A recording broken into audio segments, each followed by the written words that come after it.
आज हम लोग बात करेंगे फंजाई के डिस्कवरी और इसके जनरल कैरेक्टरिस्टिक्स के बारे में। फंगस की स्टडी का जो ब्रांच होता है उसको हम माइकोलॉजी कहते हैं। माइकोलॉजी के जो फाउंडर हैं वो माइकेली जी माने जाते हैं।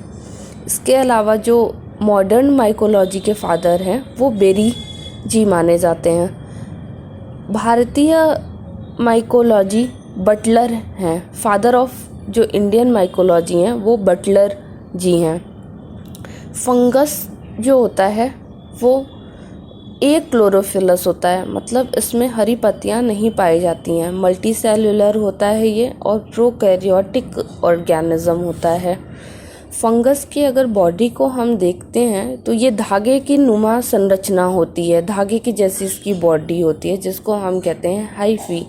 और जब यही हाइफी आपस में गुथती है, बिल्कुल एक दूसरे में जाल जैसा बना लेती है, तो हम इसको क्या कहते हैं, माइसीलियम कहते हैं।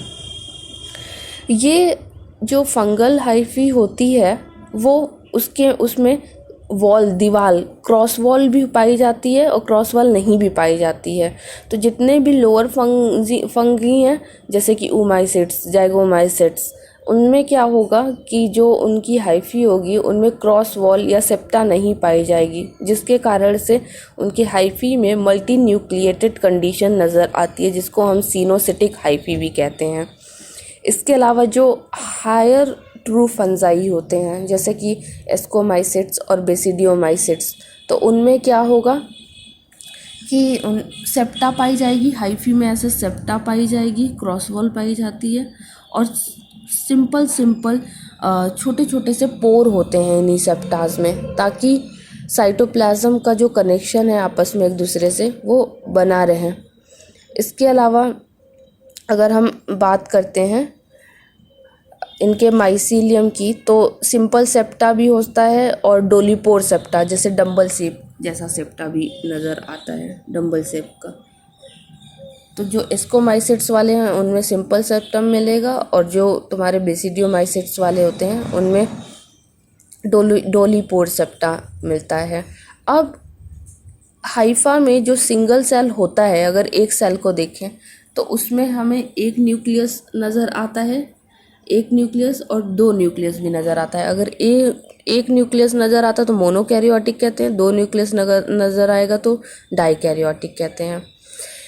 इनमें जो रिजर्व फूड मटेरियल होता है, अगर फंगल उसको देखेंगे हम फंगस हाइफी को, तो जो रिजर्व फूड मटेरियल नज़र आएगा इनकी सेल में वो ऑयल होता है और ग्लाइकोजन होता है। और इनकी जो सेल वॉल होती है फंगस की वो काइटिन की बनी हुई होती है या फंगल सेलुलोज की। फंगल सेलुलोज में तुम्हारा एन एसिटिल ग्लूकोसेमाइन पाया जाता है, NAG पाया जाता है। और फंगस की हाइफी तुम्हारा सेलुलोज का भी बना होता है। इनमें अगर मोड ऑफ न्यूट्रिशन की बात करते हैं तो हेट्रोट्रॉफिक मोड ऑफ न्यूट्रिशन होता है, मतलब अदर ऑर्गेनिज्म से ये अपना न्यूट्रिशन लेते हैं, या तो पैरासिटिक फॉर्म में लेंगे या सैप्रोफिटिक फॉर्म में लेते हैं। अब अगर हम बात करते हैं इनके लाइफ साइकिल की, तो इनके लाइफ साइकिल में दो स्टेज हमको देखने को मिलता है। एक होता है वेजिटेटिव स्टेज, जब वेजिटेटिव स्टेज मैच्योर हो जाता है तो रिप्रोडक्टिव स्टेज नज़र आता है। उसके बाद अब हम बात करते हैं फंगस से जुड़े कुछ टर्मिनोलॉजी से, जैसे होलोकॉर्पिक। ये इसका क्या मतलब होता है कि जब फंगस का पूरा body hyphae as a reproductive unit reproduction में भाग ले तो उसको हम कहते हैं होलोकार्पिक, जैसे ईस्ट। इसके अलावा होता है तुम्हारा यूकार्पिक, जब फंगस के माइसीलियम का एक छोटा सा पार्ट रिप्रोडक्शन में भाग लेता है तो इसको हम कहते हैं यूकार्पिक। उदाहरण क्या है यूकार्पिक का आपका? राइजोपस, जिसमें माइसीलियम से स्पेरेंजियोस्पोर निकलता है। हाउसटोरिया क्या होती है? फंगस क्या करते हैं, अपना न्यूट्रिशन दूसरे ऑर्गेनिज्म से एब्जॉर्ब करते हैं। इस एब्जॉर्प्शन का जो स्ट्रक्चर होता है वो होता है हाउसटोरिया की मदद से वो एब्जॉर्ब करते हैं। एप्रेसोरियम क्या होता है तो फंगस का स्पोर जब किसी सूटेबल सबस्ट्रेटम पर बैठता है और जर्मिनेट होता है वो स्पोर, तो एक स्ट्रक्चर बनता है एप्रेसोरियम, जो कि क्या करता है, टिश्यू को, सब जो होस्ट है उसके टिश्यू को पेनेट्रेट करने का काम करता है ये एप्रेसोरियम।